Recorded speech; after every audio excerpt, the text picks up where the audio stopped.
د نیوز پریس چینل لیدونکو السلام علیکم ستړي مشئ په موکړه تازه لاندو مهمو خبرونو ته د امریکا چارسنبال سفیر ته د طالبانو خبرګون د طالبانو حکومت کې د کندهار چارواکو د افغانستان لپاره د امریکا چارسنبال سفیر حقوق څرګندونو ته خبرګون ښودلی چې ویلي وو د کندهار مشران د بشري حقوقو د ساتنې د هڅو ملاتړ وکړي. د کندهار د والي ویاند حاجي زیاد د ډیکر دغه څرګندونې د افغانستان په کورنۍ چارو کې لاسوانه بللې ده.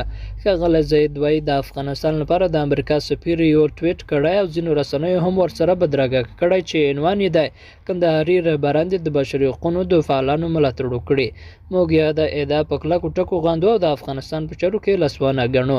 امریکایي راستازي پر خپله جوړپاڼه لیکلي وو له کندهاري مشرانو غواړي چې په افغانستان کې د ټولنیز عدالت، انساني کرامت او د بشري حقوقو د ملاتړ لپاره د افغان فعالانو نړیواله ټولنې د هڅو ملاتړ وکړي.